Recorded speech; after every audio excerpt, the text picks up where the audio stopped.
సిటీలో ప్లాట్ కొనండి. ఫ్యూచర్ లో మీరు కోటీశ్వర్లుగా మారే అవకాశం కోసం వెంటనే మాకు కాల్ చేయండి. నమస్కారం.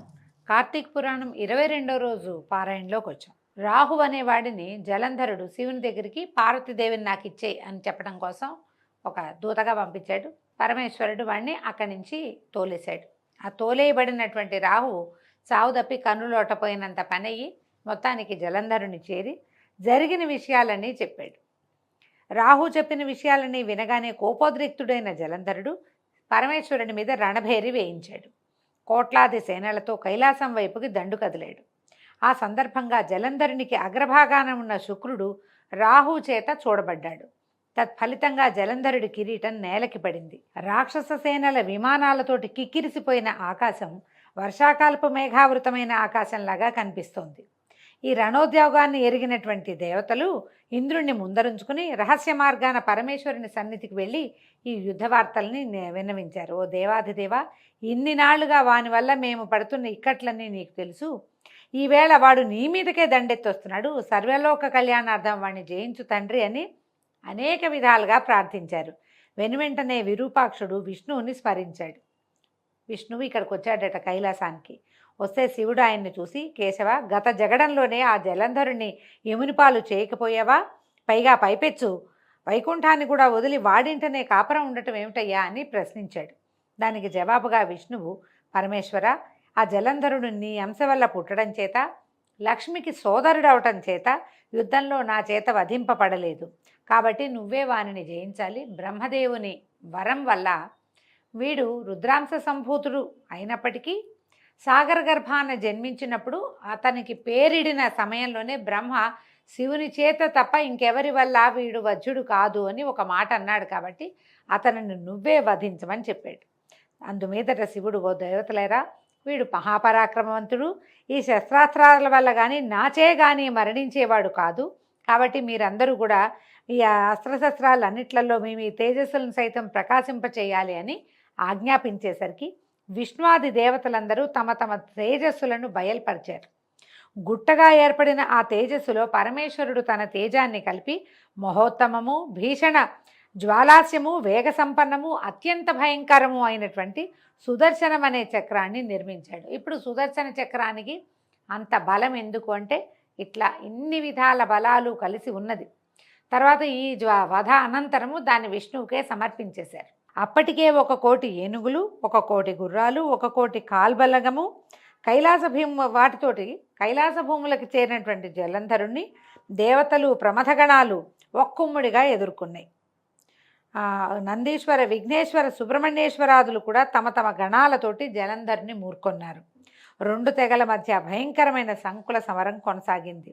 ఇరుపక్షాల నుంచి వచ్చేటువంటి వీరరస ప్రేరకాలైన భేరీ, మృదంగ, శంఖాది ధ్వనులతోనూ, రథనేమి ధ్వనులతోనూ, గజ గీంకారాలతోనూ భూమి విపరీతమైన ధ్వనులతో ప్రకంపిస్తోంది. పరస్పర ప్రయోజితాలైన శూల, పట్టిస, తోమర, బాణ, శక్తిగదాద్యాయుధ భరితమైన ఆకాశం పగలే చుక్కలు పొడిచినట్టుగా ఉంది. యుద్ధభూమిలో నేలకూలిన రథ గజాదుల కళేబరాలు రెక్కలు తెగిన పర్వతాల్లాగా గుట్టలుగా పడి ఉన్నాయి. ఈ మహారణంలో ప్రమథల బాణాలతోటి పడిపోయినటువంటి దైత్యుల్ని, దానవుల్ని, రాక్షసుల్ని, ఆ గణాలన్నింటినీ కూడా శుక్రుడు మృత సంజీవిని విద్యతోటి పునర్జీవితుల్ని చేయటం మొదలుపెట్టాడు. ఆ సంగతి పరమేశ్వరుని చెవిన పడితే ఆ తక్షణమే ఆయన ముఖం నుంచి కృత్య అనే ఒక మహాశక్తి ఆవిర్భవించింది. ఇదే కృత్యం మనం దూర్వాసుడు సృష్టించాడని చెప్తామంటే ఆ కృత్య వేరు, ఈ కృత్య వేరు. అయితే ఇదేం చేస్తట, భయంకరమైన శక్తి ఈ కృత్య. తాలు జంఘోదర వక్ర స్థనాలతోటి మహావృక్షాలని సైతం కూలగొడుతూ రణస్థలిని చేరింది. ఇదేంటంటే పెద్ద నోరు, పెద్ద పెద్ద స్థనాలు, చాలా పెద్ద పొట్ట, విపరీతమైన శరీరంతో రణస్థలికి వచ్చిందట. వచ్చి ఏం చేసింది, రావడమే పేరు మోసిన రాక్షసులందరినూ ఎత్తి అమాంతం మింగేసిందట ఆ శక్తి. ఆ ఊపు వరుసగా ఒక్కొక్కరిని మింగేసి వచ్చి శుక్రుణ్ణి తన యోనిలో చేర్చుకుని అంతర్ధానం అయిపోయింది, దాచేసిందట పొట్ట లోపల భాగంలో. మరణించిన వాళ్లను మళ్ళీ బతికించేందుకు శుక్రుడే లేకపోవటంతో ప్రమథగణాల విజృంభణకు రాక్షససేన మొత్తం తుఫాను గాలికి చెదిరిపోయే మబ్బు తునకల్లాగా చెల్లాచెదరైపోయింది. అంతకుముందు చచ్చిపోతామన్న భయం లేదు వాటికి, రాక్షసేనకి. ఎందుకంటే సస్తే బతికించేందుకు శుక్రుడు ఉన్నాడు. ఇప్పుడు శుక్రుడు మళ్ళీ బతికే అవకాశం లేకుండా కృత్యాగర్భంలోకి వెళ్ళిపోయాడు. ఇక శుక్రుడు లేడు, బతుకుతామన్న ఆశ లేదు, చస్తామన్న భయం వచ్చేసింది. ఈ భయంతో మబ్బు తునకల్లాగా వేద గాలి వస్తే ఎట్లా మబ్బు చెల్లా చెదరైపోతున్నాయి, అట్లా రాక్షస గణాలన్నీ చెల్లా చెదరైపోయినాయి. అందుకు కినిసిన శుంభ కాలనేమ్యాది సేనానాయకులు అగణ శరపరంపరతో శివగణాలని నిరోధించటం మొదలెట్టారు. చక్కటి పంట మీద మిడతల దండులాగా తమ మీద పడే రాక్షస బాణాలకు రక్తసిక్త దేహులై అప్పుడే పూసిన మోదుగ చెట్లలాగా తయారైన శివసేనలన్నీ తిరుగుమొహం బట్టి పారిపోవటం మొదలెట్టాయి. అది గమనించినటువంటి నందీశ్వర, విఘ్నేశ్వర, సుబ్రహ్మణ్యేశ్వరులు ఆగ్రహావేశులై రాక్షస సేనల మీదకి విజృంభించారు. నందీశ్వరుడు కాలనేమితోనూ, విఘ్నేశ్వరుడు శుంభునితోనూ, కుమారస్వామి నిశుంభుడితోనూ ద్వంద్వ యుద్ధానికి తలపడ్డారు. నిశుంభుడి బాణాఘాతానికి సుబ్రహ్మణ్య స్వామి వాహనమైన నెవలి మూర్ఛపోయిందట. నందీశ్వరుడు తన బాణపరంపరతో కాలనేమి యొక్క గుర్రాలను, జెండాను, ధనుస్సును, సారథిని నాశనం చేశాడు. అందుకు కోపించిన శుంభుడు విఘ్నేశ్వరుడి వాహనమైన ఎలుకని బాణంతో బాధించాడు. అది కదలలేని పరిస్థితి ఏర్పడడంతో వినాయకుడు గండ్రగొడ్డల్ని ధరించి కాలినడకన శుంభుని చేరి వాడి వక్షస్థలాన్ని చీరేశాడట. వాడు భూమిపై పడిపోయాడు. అది గమనించిన కాలనేమి, నిశుంభులు ఇద్దరూ ఒకేసారిగా గణపతి మీద కలిపడ్డారు. దీన్ని గుర్తించి వారి మధ్యకు రంగప్రవేశం చేశాడు వీరభద్రుడు. వీరభద్రుడు ఎవరండి? పరమేశ్వరాగ్రహం నుంచి పుట్టినవాడు. ఆయన వచ్చాడు. వినాయకుడి సహాయార్థమై వీరభద్రుడు కదలగానే కూష్మాండ, భైరవ, భేతాళ, పిశాచ, యోగిని గణాలన్నీ కూడా ఆయన్ని అనుసరించాయి. గణసహితుడైన వీరభద్రుని విజృంభణతో రాక్షస గణాలు హాహాకారాలు చేశాయి.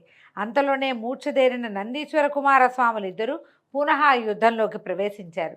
వాళ్ళందరి విజృంభణతోటి వీగిపోతున్న తన బలాన్ని చూసిన జలంధరుడు అతి అనే పేరున్న పతాకం ఉన్న రథం మీద వచ్చి సమస్త గణాలని ఎదుర్కొన్నట్ట. జలంధరుడి బాణాలతో భూమి ఆకాశాల మధ్య ప్రాంతమంతా నిండిపోయింది. 5 బాణాలతో విఘ్నేశ్వరుని, 9 బాణాలతో నందీశ్వరుని, 20 బాణాలతోటి వీరభద్రుని కొట్టి మూర్ఛపోగొట్టి భీషణమైన సింహగర్జన చేశాడు. వాడి గర్జనతోటి ముందుగా స్పృహలోకి వచ్చిన వీరభద్రుడు 7 బాణాలతో జలంధరుడి గుర్రాన్ని, పతాకాన్ని, గొడుగుని నరికేశాడు. మరో 3 బాణాలు అతని గుండెల్లో గుచ్చుకునేలాగా నాటాడు. దీంతో మండిపడిన జలంధరుడు పరిఖ అనే ఆయుధంతో వీరభద్రుని ఎదుర్కొన్నాడు. అద్భుతమైన యుద్ధం చేశారట. గణాలని యుద్ధం మానేసి వీళ్ళిద్దరూ చేసిన ద్వంద్వ యుద్ధాన్నే చూస్తున్నారట. ఎందుకంటే భీషణాకారుడు వీరభద్రుడు. అతన్ని ఎదుర్కొనాలంటే అవతల వాడికి ఎంత బలం కావాలి? అంత బలశాలి అయిన జలంధరుడి యుద్ధ నైపుణ్యాన్ని, వీరభద్రుడి మహాగ్రమైనటువంటి స్వరూపాన్ని ఆశ్చర్యంగా చూస్తూ గణాలని యుద్ధం మానేసి వాళ్ళకేసి చూస్తూ నుంచున్నాయట. అనంతరం ఏం చేశాడట, మళ్ళీ జలంధరుడు పరిఘాయుధాన్ని వీరభద్రుడి తల మీద ప్రయోగించాట. తలకి దెబ్బ తగిలిన వీరభద్రుడు స్పృహ తప్పి పడిపోయాట. చివరికి దేవతలందరూ ప్రార్థించారయ్యా, అందరూ పడిపోయారు, నీ కుమారులు స్పృహ తప్పి మళ్ళీ లేచారు, నీ అపరావతారమైన వీరభద్రుడు స్పృహ తప్పి పడున్నాడు, ఈ జలంధరుడు విజృంభించాడు, సేనలన్నింటినీ చంపేస్తున్నాడు, స్వామి ఏదైనా చెయ్యని పరమేశ్వరుణ్ణి విపరీతంగా ప్రార్థించారు దేవతలు. అప్పుడు ఆయన లేచొచ్చి యుద్ధానికి ఉపక్రమించాట. అతనిని యుద్ధంలో జయించడం శివుడికి శక్యం కాలేదు. ఎప్పటికీ జలంధరుడు హతుడు కాకపోవటానికి అతని భార్య అయినటువంటి కాలనేమి కుమార్తె అయిన బృంద యొక్క పాతివ్రత్యమే కారణమని విష్ణుమూర్తి గ్రహించాడు. ఆమె ముందు విష్ణుమాయని ప్రయోగించడానికి బయలుదేరాడు. అయితే అక్కడ ఏం జరిగిందట, ఇలా పరమేశ్వరుడితోటి యుద్ధానికి వెళ్ళిన తన భర్త యొక్క యోగక్షేమాల కోసం భయపడుతున్న బృంద ఒక మునీశ్వరుడి వద్దకు వెళ్ళి తన భర్త యోగక్షేమాలు తెలుసుకుందామని ఆమె బయలుదేరి వెళ్ళింది. ఆమెని విష్ణుమాయ అనుసరించింది. మనం ఈ విష్ణుమాయ అనుసరించిన బృందాదేవి ఏమవుతుందో రేపటి కథలో మళ్ళీ తెలుసుకుందామండి. ఈ రోజుతోటి 22వ రోజు పారాయణ పూర్తయింది. రేపు ఉదయం 23వ రోజు పారాయణలో మళ్ళీ కలుసుకుందాం. నమస్కారం.